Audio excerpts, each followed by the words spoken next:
I would like to read you a fun story called A Bad Case of Stripes by David Shannon.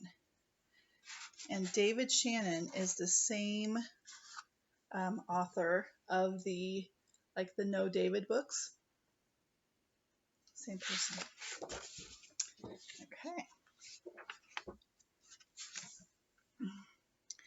Camilla Cream loved lima beans, but she never ate them. All of her friends hated lima beans, and she wanted to fit in. Camilla was always worried about what other people thought of her. Today she was fretting even more than usual. It was the first day of school, and she couldn't decide what to wear. There were so many people to impress. She tried on 42 outfits, but none seemed quite right. She put on a pretty red dress and looked in the mirror. Then she screamed.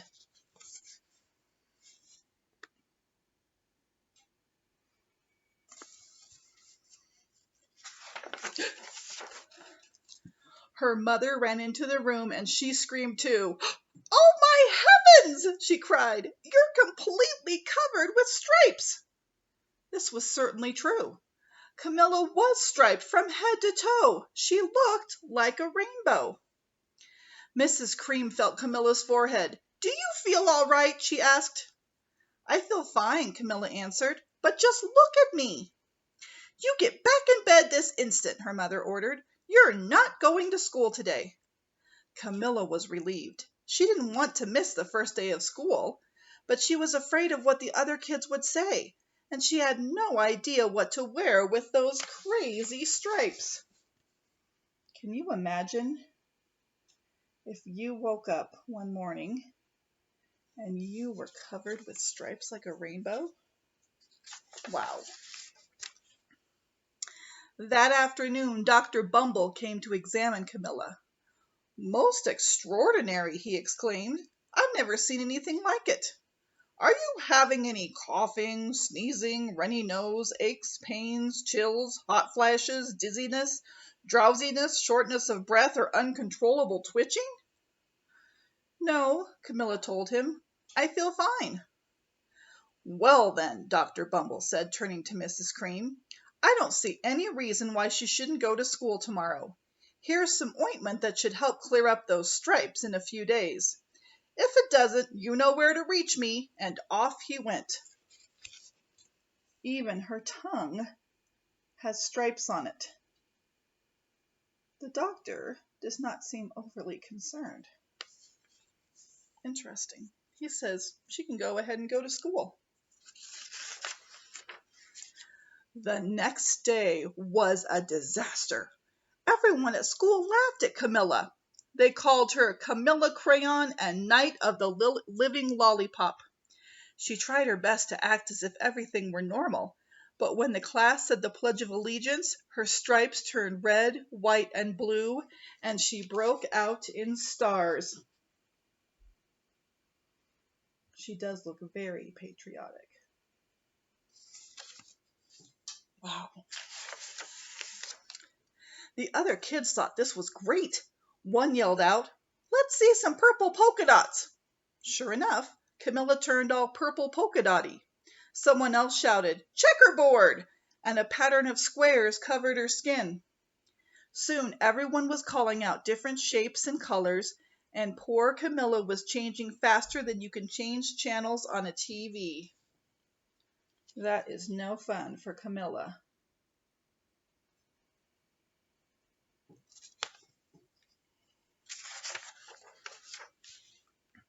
That night, Mr. Harms, the school principal, called.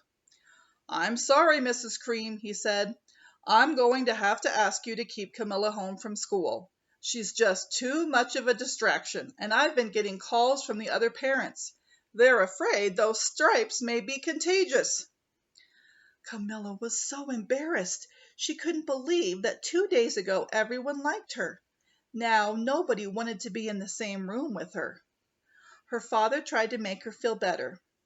"Is there anything I can get you, sweetheart?" he asked. "No, thank you," sighed Camilla. What she really wanted was a nice plate of lima beans. but she had been laughed at enough for one day.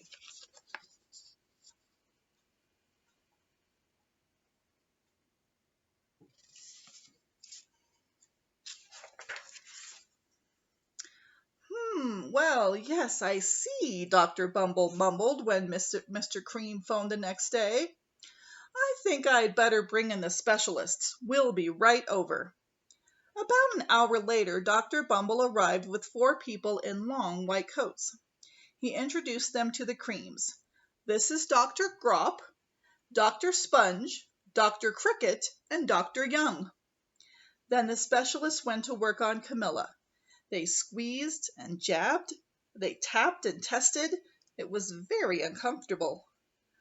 Well, it's not the mumps, concluded Dr. Grop. Or the measles, said Dr. Sponge. Definitely not chicken pox, put in Dr. Cricket. Or sunburn, said Dr. Young. Try these, said the specialist. They each handed her a bottle filled with different colored pills. Take one of each before bed, said Dr. Grop. Then they filed out the front door, followed by Dr. Bumble. That does not look comfortable at all.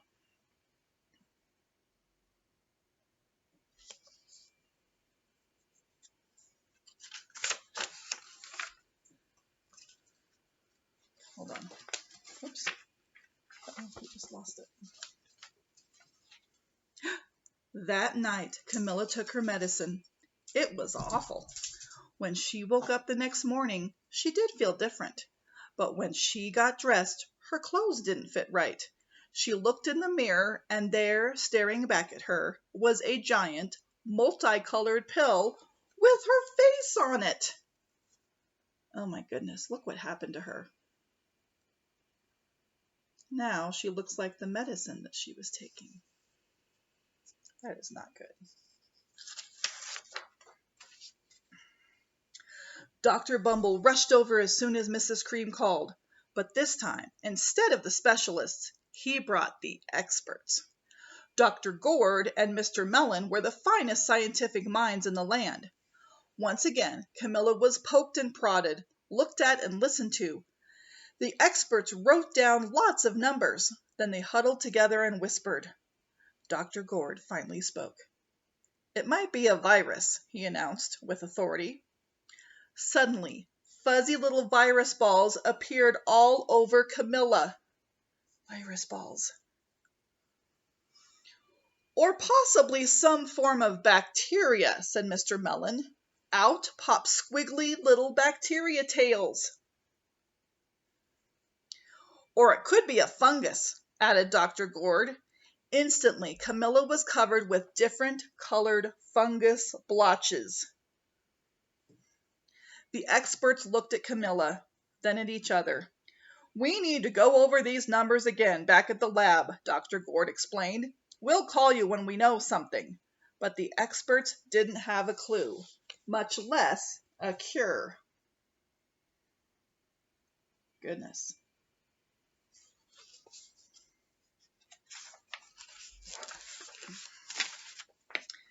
By now, the TV news had found out about Camilla.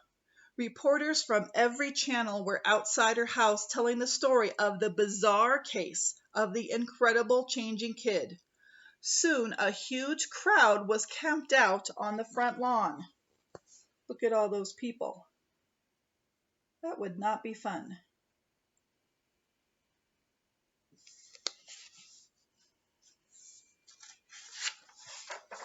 Oh my gosh. Wait till you see Camilla. The Creams were swamped with all kinds of remedies from psychologists, allergists, herbalists, nutritionists, psychics, an old medicine man, a guru, and even a veterinarian. You know what a veterinarian is. They take care of animals. Each so-called cure only added to poor Camilla's strange appearance until it was hard to even recognize her. She sprouted roots and berries and crystals and feathers and a long furry tail, but nothing worked. Look at poor Camilla. She's got branches with berries. She's got a furry tail. She's got feathers. Oh my goodness, roots, all different colors. She's still got those virus balls. Poor Camilla.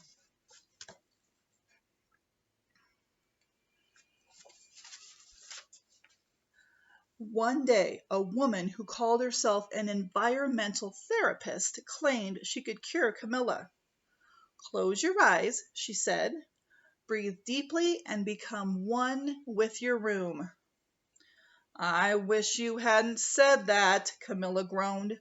Slowly, she started to melt into the walls of her room. Her bed became her mouth, her nose was a dresser, and two paintings were her eyes. The therapist screamed and ran from the house. "What are we going to do?" cried Mrs. Cream. "It just keeps getting worse and worse." She began to sob. Camilla has become her room.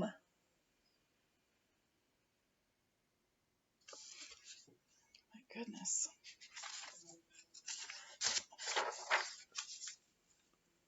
At that moment, Mr. Cream heard a quiet little knock at the front door. He opened it, and there stood an old woman who was just as plump and sweet as a strawberry. "Excuse me," she said brightly, "but I think I can help."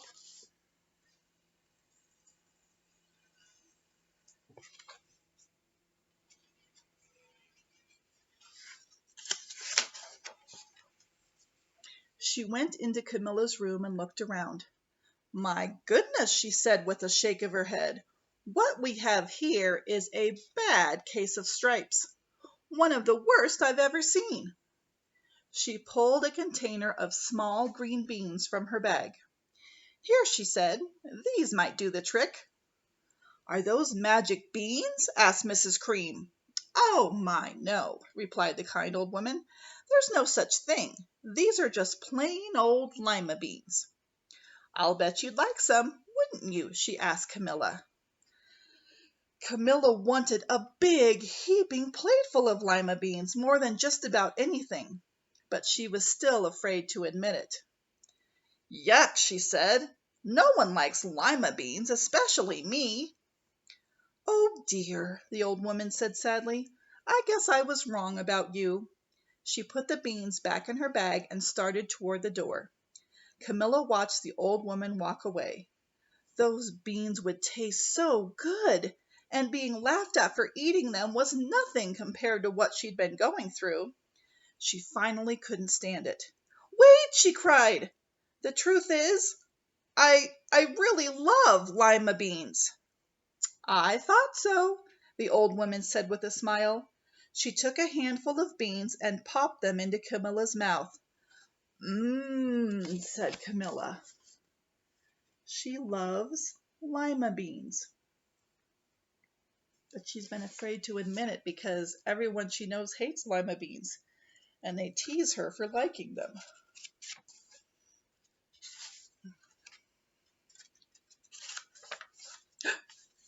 Suddenly, the branches, feathers, and squiggly tails began to disappear.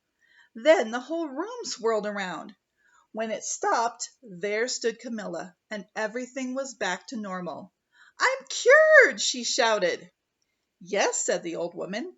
"I knew the real you was in there somewhere." She patted Camilla on the head. Then she went outside and vanished into the crowd. She is back to her regular self again. A regular little girl.